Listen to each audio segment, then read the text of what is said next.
morning, students. Today we are going to start the new chapter applications of biotechnology. So, next chapter of biotechnology unit we are going to start today, and in that we are going to learn various applications which are there of biotechnology. So, I'm going to start that chapter with you.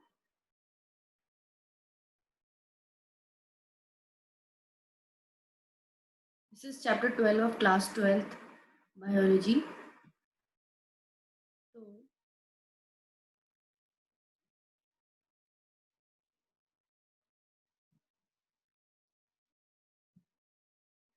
So, as you can see here, so this is biotechnology and its application.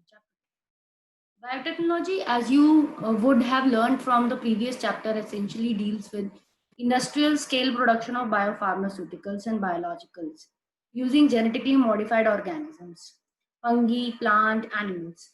So, using genetically modified organisms, when the large amount of industrial scale production is done of various useful products, then we say that it is the biotechnology going on, or the technique is biotechnology.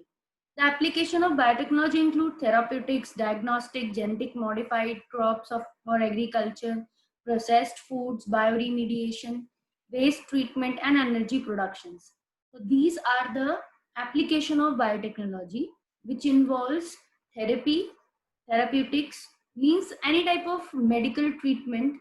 Diagnostic means any type of detection of which kind of disease any organism is or human is having. Genetically modified crops for agriculture, that means some crops which are genetically modified having foreign gene in them. And processed food. Bioremediation, that means the removal of the pollution in the environment. Anyhow, if the soil pollution is there, water pollution is there, land pollution or air pollution is there, so how the microbes are helpful in removing that soil pollution, that is what called as bioremediation. Means remediating the problems which are there in the nature. Waste treatment and energy production, there also the biotechnology application can take place. Waste treatment, like we have studied about primary secondary treatment of wastewater. And energy production, that means converting the biomass into the energy, like biogas plant. If we large on the large scale, if biogas plant is um, set up, then we can get a large amount of energy from that. So this is how biotechnology has its various applications in various fields. And now the three critical research areas of biotechnology are here. It's written. What are the three critical areas of biotechnology in research? So we can see that providing the best catalyst in the form of improved organism, usually a microbe or a pure enzyme. So number one is the if we can provide the best catalyst in the form of improved organism. Somehow we have improved that organism genetically, and then we have provide a microbe that is very efficient at doing its process. So we can say that this is the first critical research area. And we can get the pure enzyme also. अगर हमने कोई एक ऐसा bacteria बना दिया, एक ऐसा microbe बना दिया है, फंगस भी हो सकती है, या फिर हमने उससे कुछ ऐसी एंजाइम आइसोलेट कराई है जो कि बहुत ज्यादा बेस्ट है, वो कैटलाइसिस स्पीड रिएक्शन की बहुत ज्यादा तेज कर देती है, तो ये एक अप्रोच हो सकता है, क्रिटिकल एरिया हो सकता है रिसर्च का. दूसरा, creating the optimal conditions through engineering for a catalyst to act. ऐसी कंडीशंस अगर हमने क्रिएट करी हैं जो इंजीनियरिंग की वजह से हमने जिस डीएनए इंजीनियरिंग करी या केमिकल इंजीनियरिंग करी है, इंस्ट्रूमेंट में हमने कुछ मॉडिफाई किया है जिसकी वजह से कैटलिस्ट बहुत आराम से एक्ट कर सकता है. ऑप्टिमम कंडीशन प्रोवाइड करी हमने कैटलिस्ट को काम करने के लिए, तो वो सेकंड एरिया होता है. और third, downstream processing technologies to purify the protein and organic compound. तो डाउनस्ट्रीम प्रोसेसिंग करी हमने. If we are doing the downstream processing जिसमें हमने सेपरेशन और प्योरिफिकेशन करना है. अब हमने माइक्रोब डेवलप करा लिया है, तो माइक्रोब सबस्ट्रेट को नेचुरल सी बात है वो प्रोडक्ट में चेंज करेगा, तो we have to purify, we have to separate the product that comes under the downstream processing technologies. तो ये 3 एक ऐसे एरियाज हैं जो कि critical areas है biotechnology के. Let us now learn how human beings have used biotechnology to improve the quality of human life, especially in the field of food production and health. अब हमको समझना है कि ह्यूमन बींग्स ने किस तरीके से बायोटेक्नोलॉजी को इम्प्रूव किया है क्वालिटी ऑफ ह्यूमन लाइफ को अच्छा करने के लिए, और फूड प्रोडक्शन और हेल्थ में उनका क्या स्पेशल कंट्रीब्यूशन है. Biotechnological approach applications in agriculture. सबसे पहले बायोटेक्नोलॉजी की क्या एप्लीकेशंस है एग्रीकल्चर में वो समझाया गया है. अब हम ये देखते हैं कि बायोटेक्नोलॉजी को एग्रीकल्चर में कैसे यूज किया गया है.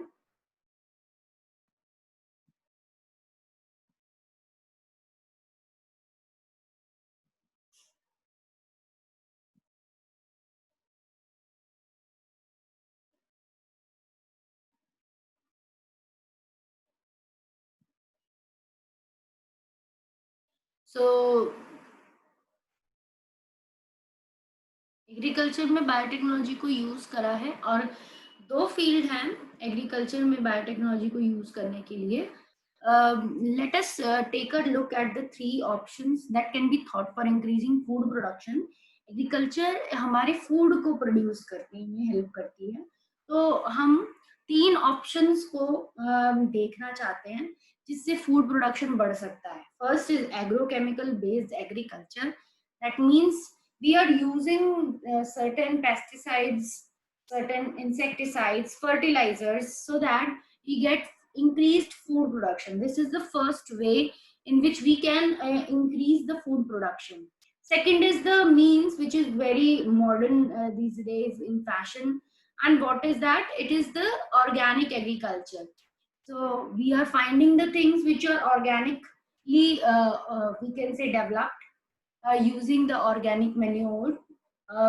We can say compost, vermicompost, different types of manures are used, and then the plants are giving us product. That means the farmer is doing organic agriculture. Third way by which we can increase the food is genetically engineered crop based agriculture. So genetically engineered, if we are doing genetic engineering and then we are getting the agricultural product, that means genetic engineering can also be used in increasing food production. Then the paragraph is saying that green revolution succeeded in tripling the food supply, but yet it was not enough to feed the growing human population. Green revolution has increased triple the food supply, but it was not still sufficient to feed the whole human population. Increased yield have partly been due to the use of improved crop variety. Increase was there because of there was many reasons for this increase. First was the variety of the crop which was sown or grown was of high quality. So बीज अच्छा था. Green revolution में जो बीज लगाया गया था वो बहुत अच्छी वैरायटी का था, but mainly due to use of better management practices. और बेटर मैनेजमेंट प्रैक्टिसेस भी करी थी, खेती बाड़ी में अच्छी टेक्निक्स यूज करी थी, एग्रोकेमिकल्स बहुत यूज करे थे, फर्टिलाइजर्स, पेस्टिसाइड. तो इतना सारा जब काम किया तब उसके बाद ग्रीन रेवोल्यूशन हुई, तब उसके बाद अच्छा प्रोडक्शन हुआ था फूड ग्रेन्स का. For farmers in the developing world, agrochemicals are too expensive, and further increases in yield with existing varieties are not possible using conventional breeding. और conventional breeding की भी एक लिमिट है, उसके बाद जाकर वो और एक जगह जाकर रुक जाती है, वो और इंक्रीज नहीं कर पाती crop yield को. तो is there any alternative path that our understanding of genetics can show so that farmers may obtain maximum yield from their field? तो कोई और कैसा तरीका हो सकता है जिससे कि जेनेटिक्स की स्टडी हमारी मैक्सिमम यील्ड हमारे खेतों से देने में मदद करे? Is there a way to minimise the use of fertiliser and chemicals? कोई ऐसा तरीका हो सकता है जिससे कि हम केमिकल और हार्मफुल इस पे पेस्टिसाइड्स पे डिपेंड होना बंद कर दें, and use of genetically modified crop is a possible solution. इसका यही सोल्यूशन हो सकता है कि अगर हम जेनेटिकली मॉडिफाइड क्रॉप ग्रो करना यूज करें, उन्हें डेवलप करें, तो ये हमारी सारी प्रॉब्लम को सॉल्व कर सकते हैं। So, what is the genetically modified crop? Then we should know that the plant, bacteria, and fungi and animals whose genes have been altered by manipulation. तो GMO की डायरेक्ट डेफिनेशन यही होती है, वो प्लांट्स, वो organisms that can be bacteria, fungi, animals, and in that whose genes have been altered. Somehow their genes are changed. Somehow their genes have been manipulated, and those organisms are known as genetically modified organisms. They are modified genetically. So therefore, they are known as GMO. GM plants have been useful in many ways.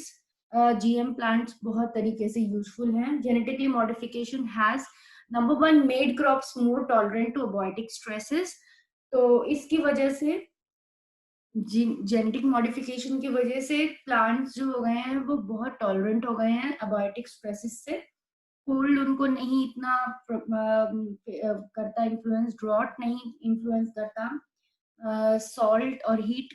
तो ऐसे crops अगर हम बनाएं जो कि abiotic stress से tolerate कर सके, तो वो भी जेनेटिक मॉडिफिकेशन से पॉसिबल है। We can develop the cold tolerant wheat variety. We can develop the drought tolerant, salt tolerant crops. Now, second is the genetically modification की वजह से reduced reliance on the chemical pesticides. We now we don't have to rely on the chemical pesticides for prevention of pest from for prevention of crop from the pest. So we can develop normally, naturally, we can incorporate a gene into the crop and can make the crop pest resistance. Naturally, the plant will be having that gene, and then if the pest will attack the crop, the pest will die. तो इस तरीके से genetically modified के organism में हमें pest resistant crop develop करने की help करते हैं, help to reduce post harvest losses. ऐसी जीएम क्रॉप्स, ऐसी जेनेटिकली मॉडिफिकेशन ऑर्गेनिजम्स ऐसे भी हो सकते हैं जो पोस्ट हार्वेस्ट लॉस हमारे बचा सकते हैं। Increase efficiency of mineral usage by plant, plant से मिनरल यूसेज की एफिशिएंसी इंक्रीज कराना। इस तरह की क्रॉप्स भी डेवलप हो चुकी हैं जिनसे हम लोग मिनरल यूसेज प्लांट से बढ़ा सकते हैं, जिसकी वजह से अब वो अच्छी तरह से मिनरल को यूज करेंगे, तो वो सॉइल की फर्टिलिटी को कम नहीं करेंगे। Enhance nutritional value of food, food की वैल्यू बढ़ा सकते हैं। जो भी हमारा फूड है, जैसे राइस है, उसमें जब हम विटामिन ए की जीन डाल देते हैं तो वो गोल्डन राइस बन जाता है, and that is vitamin A enriched rice. इस तरह के एप्लीकेशंस हैं जेनेटिकली मॉडिफाइड ऑर्गेनिज्म के एग्रीकल्चर में। तो 5 types of plants we can grow: the abiotic stress tolerant, the reliance on the chemical pesticide on that pest tolerant, help to reduce post harvest losses, increase efficiency of mineral usage, and fifth is nutritional value, of good nutritional value. Now, in addition to these uses, GM has been used to create tailor-made plants to supply alternative resources to industries in the form of starches, fuels, and pharmaceuticals. So GM microbes, we have developed such organisms which are plants which supply to the industry. They will supply directly to the industry some kind of starches, some kind of fuels, pharmaceuticals. Like for example, if we incorporate any human hormone gene, like growth hormone gene was incorporated into the vegetable, like potato. So that type of potato which is having that expression of that gene in the um, starches, so that was can be acting as a pharmaceutical product. If we eat naturally that potato, we can get growth hormone. So such kind of alternative resources to the industries can be given. Some of the application of biotechnology in the agriculture that you will study in details are the production of the pest resistant plants. तो अब हम detail में इसमें से एक application को पढ़ रहे हैं, production of paste resistance plant. जिसमें you have to study two organisms, or we can say two examples. One is Bt cotton and other is RNA interference. So this is Bt cotton. First it is explained. So the pest resistant plant, the Bt toxin is produced by a bacterium called Bacillus thuringiensis. तो BT toxin एक ऐसा toxin है जो bacillus thuringiensis नाम का पौधा और bacteria बनाता है, बैक्टीरिया में BT toxin gene has been cloned from the bacteria and has been expressed in the plant to provide resistance to insects. तो बीटी टॉक्सिन की जीन उन्होंने क्लोन करी है बैक्टीरिया से और उसको प्लांट में एक्सप्रेस करा, प्लांट में उसको डिलीवर किया है। प्लांट ऐसे बन गए हैं जो कि फिर अब पेस्टिसाइड रेजिस्टेंस है, तो जिनको अभी कोई भी without need of insecticide they can be in effect created a biopesticide. अब प्लांट खुद ही बायोपेस्टिसाइड बन गए हैं और उस प्लांट का नाम अब रख दिया। जिस भी प्लांट में हमने बीटी जीन डाल दी है वो become BT plant. So if, for example, if we have incorporated BT gene in the cotton, the plant become BT cotton, BT cotton, BT rice, BT tomato, BT potato, soybean. So they are all having the Bacillus thuringiensis gene. Ab how they work? The BT cotton, some strains of Bacillus thuringiensis produced proteins that kill the certain insects such as Lepidopteran, जिसके जो family of insect है। Bacillus thuringiensis ऐसे protein बनाता है, अभी ऊपर बताया था बीटी टॉक्सिन बनाता है जो कि लेपिडोप्टेरन इंसेक्ट्स को किल करता है। लेपिडोप्टेरन इंसेक्ट्स में टोबैको बड वॉर्म आते हैं, आर्मी वॉर्म आते हैं। कोलेप्टेरन इंसेक्ट्स को भी किल करता है जिसमें बीटल्स आती हैं। डिप्टेरियन इंसेक्ट्स को भी किल करते हैं जिसमें फ्लाइज, मॉस्किटोज आती हैं। Particular BT gene particular type की फैमिली ऑफ इंसेक्ट्स को किल कर सकती है। Bacillus thuringiensis forms protein crystals during a particular phase of their growth. तो बैसिलस thuringiensis प्रोटीन क्रिस्टल्स बनाता है जिस जो पर्टिकुलर ग्रोथ फेज में बनाता है वो bacteria, and these crystal contain a toxic insecticidal protein. और ये क्रिस्टल कुछ टॉक्सिक इंसेक्टिसाइडल प्रोटीन में इनके अंदर होता है, and this is crystal protein. So crystal toxin, we can say toxic protein. This why this toxin does not kill bacillus then? Bacillus ही बना रहा है बैक्टीरिया अपने अंदर क्रिस्टल प्रोटीन, तो उसको क्यों नहीं मारता? बिकॉज ये एक्टिवेट तभी हो सकता है, इसका स्ट्रक्चर तभी एक्टिव होता है, ये बैसिलस में तो इनएक्टिव फॉर्म में रहता है, but it can only be activated in the when it is ingested in the and reach the insect gut. When it is inside the insect gut and due to the alkaline pH of the gut, that solubilizes the crystals of the protein and then the protein become active. So after getting inside to the insect gut, ये toxin activate होता है, तो इसीलिए वहां जाके ये act करता है। तो जब हमने ही जीन प्लांट में हम डाल देंगे बीटी कॉटन की जीन, और जब फिर प्लांट को नेचुरली वो इंसेक्ट खाएगा तो उसके गट में जब चला जाएगा ये प्रोटीन, तो वो it will create the pores that causes the cell swelling and lysis and eventually the cause of the death of the insect. वहां के सेल्स में पोर्स बन जाएंगे, सेल्स में स्वेलिंग आ जाएगी और फिर वहां पर टूटने लगेंगे, सेल ब्रेक होने लगेंगे एंड इवेंचुअली ऑर्गेनिज्म मर जाएगा। तो इस तरीके से पेस्ट उसको किल नहीं कर पाते, पेस्ट उसको हार्म नहीं पहुंचा पाते BT crop. Specific BT genes were isolated from Bacillus thuringiensis and incorporated into the several crop plants such as cotton. The choice of the gene depend upon the crop and the targeted pest, as most BT toxin are insect group specific. तो choice कौन से gene हमें कौन से plant में डालनी है और वो प्लांट किस पेस्ट के थ्रू हार्म किया जाता है, वो सब ध्यान में रखते हुए हमें पर्टिकुलर टाइप की जीन को यूज करना चाहिए। क्योंकि जो बीटी टॉक्सिन का जो जीन है वो बहुत स्पेसिफिक है इंसेक्ट ग्रुप के लिए। जैसे हमने पीछे देखा कि लेपिडोप्टेरिन, डिप्टेरियन, कोलेप्टेरिन, ये सब इंसेक्ट फैमिली के ग्रुप हैं, तो इनके लिए particular cry gene, crystal protein की जीन यूज होती है, जैसे आगे भी बताया है। The toxin is coded by a gene named CRY1AC and named CRY. तो द टॉक्सिन जो है, जो क्रिस्टल प्रोटीन की जो जीन है जो टॉक्सिन बनाती है उसको क्राई प्रोटीन बोलते हैं। और कौन सी जीन बना रही है? क्राई 1AC जो है वो जीन है। और there are number of them, for example protein encoding by the gene cry 1AC and cry 2AB। ये दोनों जो जीन्स हैं, ये दोनों जो प्रोटीन्स बनाती हैं वो कॉटन बोल वॉर्म्स को किल करता है, and cry 1AB corn borer को किल करता है। So we have to memorize these gene names कि क्राई 1AB बॉलवर्म्स को करता है, cry 2AB and AC cotton bollworm को करते हैं। तो ये आपके एग्जाम में भी आता है, पर्टिकुलर कौन सी जीन कौन से इंसेक्ट को मारती है। Now we will understand the pest resistant plant according to the RNA interference, the second वे।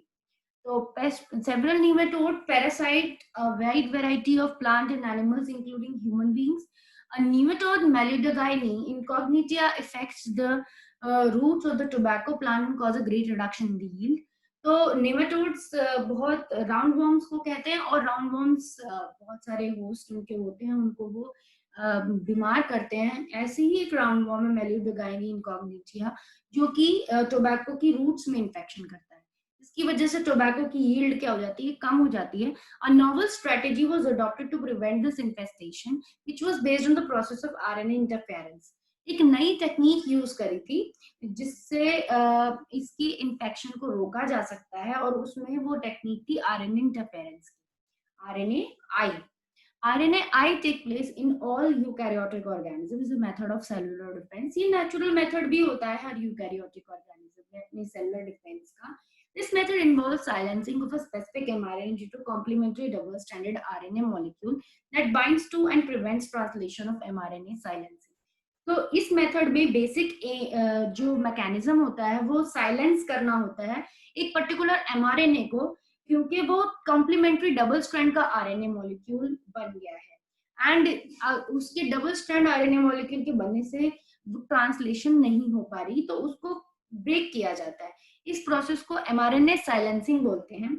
पर ये प्रोसेस आर्टिफिशियली भी किया जा सकता है। अगर हमने इस डबल स्ट्रैंडेड एमआरएनए को खुद बनाना है तो हम इसका कॉम्प्लीमेंट्री आरएनए जो हो उसकी जीन को हम इन्फेक्शन के थ्रू किसी वायरस के थ्रू उस प्लांट में ट्रांसफर करा दें या एनिमल में ट्रांसफर करा दें, तो जिसका आरएनए खुद का भी जीनोम आरएनए है, तो ये क्या करेगा? क्योंकि आरएनए के पास ये वाले वायरसेस के पास ये एबिलिटी होती है कि अपने जीन के पार्ट्स को अपने डीएनए को they can paste to the host DNA. So in that process जो भी कॉम्प्लीमेंट्री आरएनए होगा, the virus will going to get that pasted into the host cell, उसे होस्ट सेल में पहुंचा देगा। या फिर हम मोबाइल जेनेटिक एलिमेंट्स की भी हेल्प ले सकते हैं, जैसे कई मोबाइल जेनेटिक जिन्हें ट्रांसपोसोम्स कहा जाता है, तो ऐसे सेगमेंट्स होते हैं पर्टिकुलर डीएनए के, ऐसे एलिमेंट्स होते हैं जो कि जिनके पास कुछ ऐसे सीक्वेंसेस होते हैं that can help that genetic element to copy itself to replicate by an RNA intermediate. RNA transposomes बोलते हैं इनको। इन जेनेटिक एलिमेंट्स में एक इंटरमीडिएट आरएनए ये बनाते हैं। तो जब ये इंटरमीडिएट आरएनए बनाएंगे, अगर हम उन्हें उस ट्रांसपोसोम में कॉम्प्लीमेंट्री आरएनए की जीन डाल दी तो वो उसका आरएनए इंटरमीडिएट बनाएंगे। तो मेलिडोगाइनी इनकॉग्निटिया की स्पेसिफिक प्रोटीन्स की जीन्स हम कॉम्प्लीमेंट्री आरएनए बनाने के लिए थ्रू आरएनए ट्रांसपोसोम्स या थ्रू वायरसेस हम प्लांट में पहुंचा देते हैं। We transfer that Melidogyne specific very essential protein gene into the plant. So when this kind of roundworm eats the plant material, then that material is already expressing that RNA, and the Melidogyne incognita is also producing one copy of that RNA. Both the RNAs then get binded and it becomes double stranded, and then inside the Melidogyne incognita that protein cannot be produced, and जब protein ही नहीं produce होगा, वो particular protein enzyme produce नहीं होगी nematode में, तो nematode will ultimately die. Using agrobacterium vectors, nematode specific genes agrobacterium vector की मदद से भी हम नीमेटोड स्पेसिफिक जीन्स को इंट्रोड्यूस कर सकते हैं into the host plant. And introduction of the DNA, और एक बार इंट्रोड्यूस करने के बाद, इंट्रोडक्शन हो जाने के बाद उस डीएनए का of the nematode, the sequence was that the parasite could not survive in a transgenic host expressing specific interfering RNA. अब ये जो राउंड वर्म्स होंगे, they cannot inhabit or they cannot survive in that transgenic host. Paste resistant plant में RNA interference जो show कर रहा है उस प्लांट में, ये राउंड वर्म अब ग्रो नहीं हो पाएगा, जिसकी वजह से जो भी इंटरफेयरिंग आरएनए बनने की वजह से वो नहीं अपने आप को सरवाइव कर पाएगा। तो the transgenic plant therefore got itself protected from the parasite. अब ट्रांसजेनिक प्लांट में वो पैरासाइट का इन्फेक्शन नहीं हो सकता। अब इसके बाद हमारा जो नेक्स्ट एप्लीकेशन होता है वो आपका आता है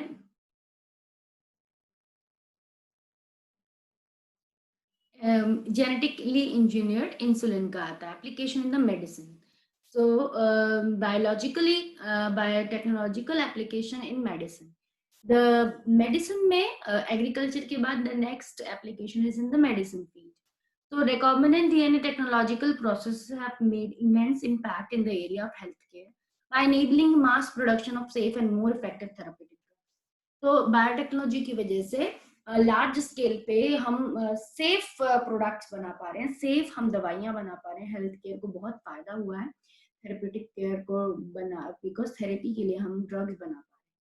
Further, the recombinant therapeutics do not induce unwanted immunological responses as it in some common in the case of similar product isolated from non-human sources. और रिकॉम्बिनेंट थेराप्यूटिक्स कोई भी अनवांटेड प्रॉब्लम नहीं करते, इम्यूनोलॉजिकल रिस्पॉन्सेज नहीं करते हैं, जैसे कोई एलर्जी वगैरह वो इंड्यूस नहीं करते हैं, जो कि नॉर्मल किसी नॉन ह्यूमन सोर्स से अगर वो हम प्रोडक्ट पाते हैं तो हमें एलर्जी होगी। जैसे हम किसी और मींस ऑलरेडी प्रोड्यूस्ड एंटीबॉडीज को अगर हम किसी और ऑर्गेनिज्म की एंटीबॉडीज को अपने अंदर डालते हैं तो our immune response will be there. So उससे प्रिवेंट भी करता है। बायोटेक्नोलॉजी से बनी हुई वैक्सीन, बायोटेक्नोलॉजी से बनी हुई दवाइयों के कोई भी साइड इफेक्ट्स नहीं होते। At present about 30 recombinant therapeutics have been approved for the human use. और अब आजकल करीब 30 रिकॉम्बिनेंट ऐसे प्रोडक्ट्स मार्केट में अवेलेबल हैं ह्यूमन यूज के लिए worldwide. And in India 12 are presently marketed, और इंडिया में 12 बिक रहे हैं इस तरह के प्रोडक्ट आज के टाइम। तो अब जो नेक्स्ट हमारा है जेनेटिकली इंजीनियर्ड इंसुलिन बनाते हैं, वो बनाया है India.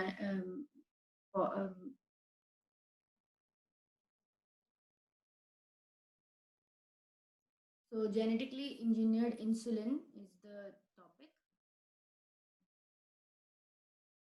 So this is there. Management of adult onset of diabetes is possible by taking insulin at regular time interval. So if adult is suffering from a diabetes, so he has to take the insulin at regular intervals. What would a diabetic patient do if enough human insulin was not available? उसको क्या करेगा वो diabetic patient अगर उसको proper insulin नहीं मिलेगा? If you discuss this, you will soon realize that one would have to isolate and use insulin from other animals.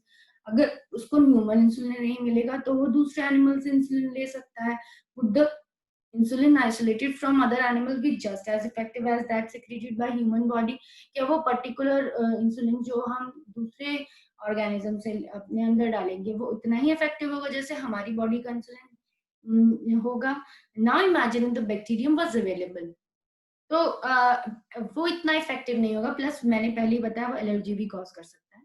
अब हम इमेजिन करते हैं अगर हम एक ऐसा बैक्टीरिया बना लेते हैं जिसके अंदर ह्यूमन इंसुलिन की ही जीन है, अब वो ह्यूमन इंसुलिन की एक जीन एक्सप्रेशन की वजह से इंसुलिन बना पा रहा है, तो सडनली होल प्रोसेस बहुत सिंपल हो जाएगी।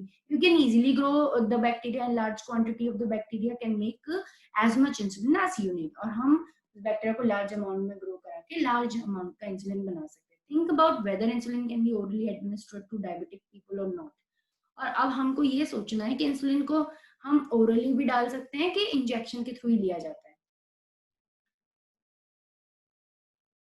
बिकॉज हार्मोन है, एंडोक्राइन ग्लैंड का हार्मोन है, तो it's directly injected so that it directly mixes in the blood. It will not be taken from the mouth. Okay, so थोड़ा सा logic आपको use करना है. Now, insulin used for diabetes was earlier extracted from pancreas of slaughtered cattle and pig. तो cattle और pig के pancreas, cattle और pig को स्लॉटर करके उनके पैंक्रियास से इंसुलिन निकाला जाता था, एक्सट्रैक्ट किया जाता था, वो यूज किया जाता था.